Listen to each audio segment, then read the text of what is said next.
থানাৰ ওচিয়ে মোলৈ এখন প্ৰেম পত্ৰ পঠিয়াইছিলে সেই প্ৰেম পত্ৰখন মই একচেপ্ট কৰিছোঁ আৰু তেওঁ প্ৰেম পত্ৰৰ উত্তৰ দিবলৈ মই এতিয়া দুলীয়াজান গৈ আছোঁ খুব সম্ভৱ মোক ৰাস্তাতে অসম আৰক্ষীয়ে গ্ৰেপ্তাৰ কৰিব গ্ৰেপ্তাৰ কৰাৰ পুৰা সম্ভাৱনা আছে মই জানোতো অসম আৰক্ষীৰ চৰিত্ৰ মই জানো আৰু সেইকাৰণে অসমবাসী দুলীয়াজানবাসীক প্ৰথম ধন্যবাদ জনাইছোঁ আজি দুলীয়াজান স্তব্ধ হাজাৰ হাজাৰ পুলিচ নমায়ো এখনো দোকান খোলাব নোৱাৰিলে কিন্তু সেইজনীক গ্ৰেপ্তাৰ কৰিব লাগিব ফ্ৰী ভাত খুওৱাজনীক তাইক জেলৰ ফ্ৰী ভাত খুৱাব লাগিব আৰু অনাগত দিনত এখন ঐক্যবদ্ধ সংগ্ৰাম হ'ব আজি মাৰ ভৰিত ধৰি দেউতাৰ ফটোত সেৱা কৰি হৰ গগৈ মই ওলাই আহিছোঁ মাক কৈ আহিছোঁ ৩-৪ মান আহিব পাৰোঁ জেলত থাকিব পাৰোঁ আৰু এটা কথা স্পষ্ট বীৰ লাচিত সেনাৰ সৈনিক আৰু শৃংখল চলিয়াই ঘাঁহ নেখায় সেইটো কথা মনত ৰাখিব লাগিব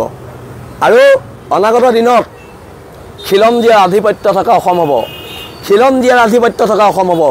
মূৰ তল কৰি ইয়াত জীয়াই নাথাকোঁ পুনৰ কৈছোঁ হ'ব পাৰোঁ আমি দুখীয়া আমি তহঁতৰ গোলাম নহয় আঁঠুকাঢ়ি অধিকাৰ খোজা বীৰ লাচিত সেনাৰ সৈনিকৰ নিয়ম নহয় আৰু নিয়ম নহয় এতিয়া আমি দুলীয়াজানলৈ মুভ কৰিম আমি আগবাঢ়িম আৰু খিলঞ্জীয়া জনগণৰ আশীৰ্বাদ আমি বিচাৰিছোঁ অনাগত দিনত এখন ঐক্যবদ্ধ প্ৰতিবাদ হ'ব ধন্যবাদ জয় অসম